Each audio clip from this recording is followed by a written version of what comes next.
So Victor and I built this space net, and we knew that at a certain moment we would give information from the space net. Because if you lay in a space net and you just look up into the sky and you see the crowns of the trees, you start to understand more about what is real and what is unreal. Real is always unfolding in the now. Real is basically a verb. So if we talk about consciousness and awareness, we are talking about items just like Nescafe, because nouns are static. Consciousness and awareness, just as Nescafe, are nouns. The awareness, the consciousness, the Nescafe. That's why I don't like words with Nes, because it's not about a noun. The essence is a verb. It is like walking, or it is like listening. It's an activity. It's an attention which unfolds. And attention can only unfold in the now. So from the SpaceNet we start a series of revelations about the nature of mind, about the nature of our ego structure. It is just as we talk about consciousness that we talk about our ego. Ego is also not a noun. It's a process happening in the now. It's a construct you create from your infinite field of consciousness, which is already the first intrinsic misunderstanding, because it is extremely difficult to find words to express what it is. Well, clearly ego is a construct, because if you look around,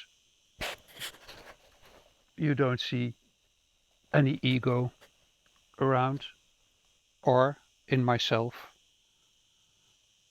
Ego is a word referring to a cluster of activities created by, in this case, this being, a cluster of thoughts and a cluster of emotions, or a cluster of movements. And by creating this cluster, you might have the wrong sensation that you are that cluster, but that cluster only happens because you are the creator of this cluster. So crazy as it sounds, we follow God. God created from nothing, from the infinite. From the infinite, he created everything. And he is continuing creating in this moment. Everything emerges via and through him or her, but it's not a noun. Also, God is not a noun. It is a verb. We should call it Godding. Godding. That is how we should call it. Just as we should call it egoing. Egoing. It comes and it goes, and it always happens in the now. Now, the infinite has no borders. The Godding always happens. But the egoing does not always happen. But you can create it, or it creates itself if needed.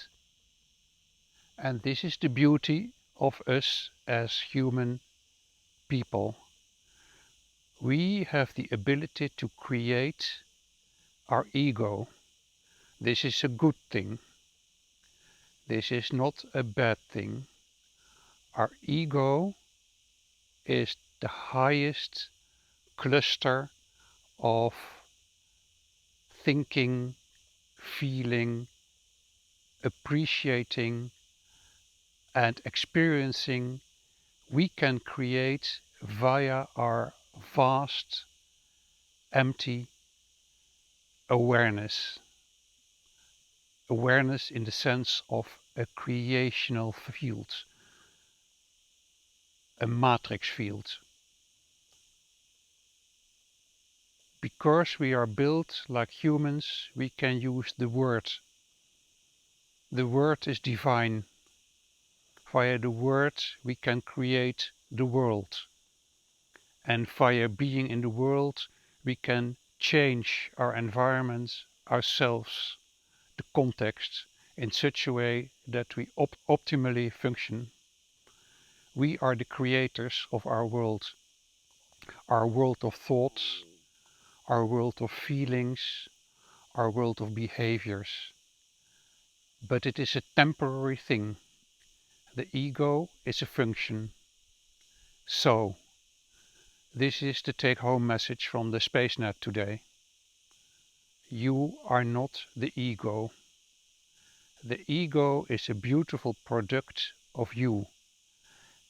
You create it if it's needed to manifest yourself in the world. But if you drop it, like in deep sleep or in deep meditation, your field of being aware is still there, but your ego is gone. Ego is always a temporary expression of your vast matrix of being. That is why you should never take your ego in a serious way. It is a game. It is to laugh about. It is not to identify yourself with your ego, because your ego is just temporary. It is nothing. It comes and it goes. It's an experience.